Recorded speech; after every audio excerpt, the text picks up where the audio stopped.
Bonjour, d'ici du Mans et de la Sarthe, quelques instants pour parler des chrétiens d'ailleurs. Je vous emmène quelques instants en Inde, dans l'état de Manipur, qui fait partie des États situés au nord-est de cet immense pays, à une relative proximité de la Birmanie, du Bangladesh et de la Chine. Je voudrais vous parler d'un conflit qui aurait fait des centaines de morts déjà entre les communautés majoritaires Métais et les tribus minoritaires Kukishin, principalement chrétiennes. Les émeutes ont pris une tournure interreligieuse. Des centaines d'églises et de bâtiments ecclésiastiques ont été détruits. Cela conduit les dirigeants de l'Église à en comprendre que la persécution religieuse des chrétiens joue également un rôle dans cette crise. Selon Monseigneur Dominique Lumont, archevêque du diocèse d'Imphal, la violence dans le Manipur en Inde continue de faire rage dans certains lieux, 4 mois après les premières flambées de violence qui ont lieu en mai. La situation pourrait perdurer. Ainsi, pendant de nombreux mois, à moins que le gouvernement central n'intervienne plus sérieusement, mais si personne n'intervient, elle durera encore pendant des mois. Pendant ces mois de violence en particulier, le silence du Premier ministre Narendra Modi a été assourdissant. Il ne s'est jamais rendu au Manipur depuis l'éclatement des violences.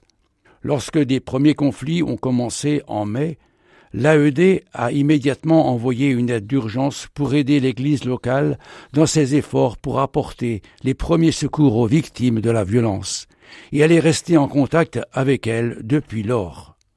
Monseigneur Lumont ajoutait « Ils ont détruit des statues avec haine, ils ont tout vandalisé et détruit, puis ils sont partis. » Et parlant spécifiquement de la destruction d'une grande église et d'un centre pastoral, il dit « Quand le feu a été éteint, ils sont revenus à nouveau pour s'assurer que l'église était totalement détruite.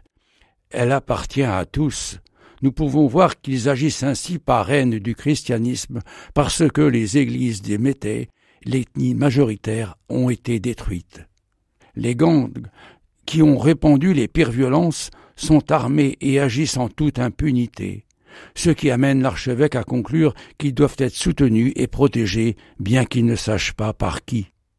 Face à cette réalité, l'Église catholique fait ce qu'elle peut, en apportant une aide et des secours immédiats à des milliers de personnes qui, pour la plupart, vivent encore dans des camps.